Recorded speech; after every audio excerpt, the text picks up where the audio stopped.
Wade from whichbike.com on the BMW stand at the Motorcycle News Show at London XL 2015.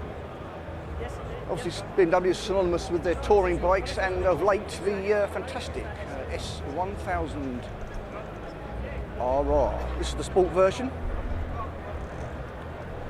Obviously you had phenomenal reviews. Very capable bike. It's so good. Almost a beginner could almost get on this bike.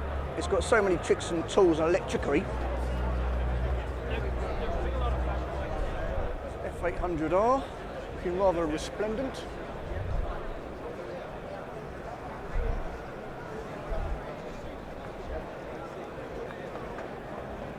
K1000R dynamic.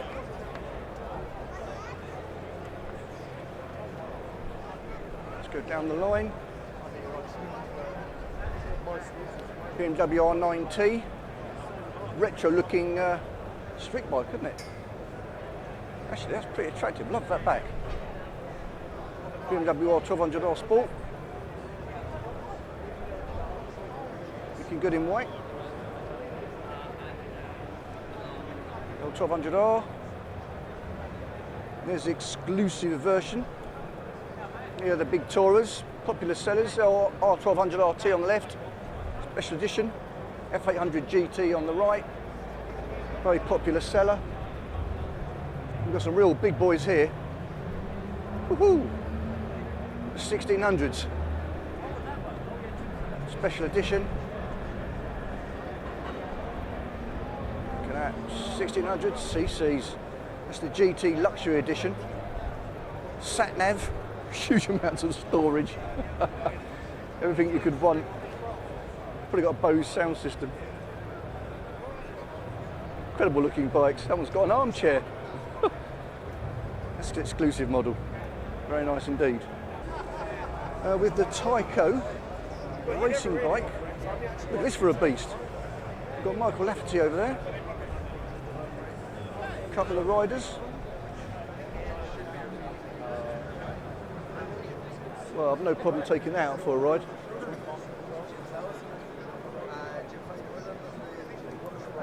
It's a beauty. Oh, somebody's going to turn it on.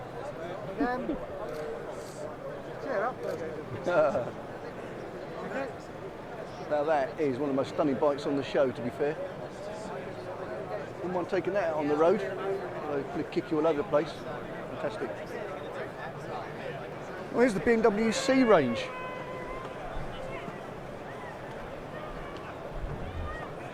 I mean, you might all remember the original C1 with the canopy went round the bike, actually had seat belts. If I remember rightly, it wasn't a legal requirement to wear a helmet in it, which is actually quite phenomenal. But this one is the C Evolution. I mean, it's well, it's just like taking the canopy off. Well, and a bit more. Actually, quite attractive styling.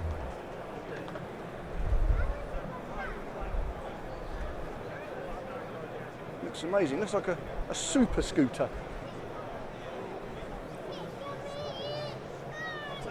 It's got ABS as standard, 12-volt socket, torque control assist. It's got LED daytime running lights, heated grips as a standard. Marvellous. And seat heating. That's the good news. The bad news is it's £13,500. But you arguably get one of the best scooters of the market. But at that price, I'll pass, thank you.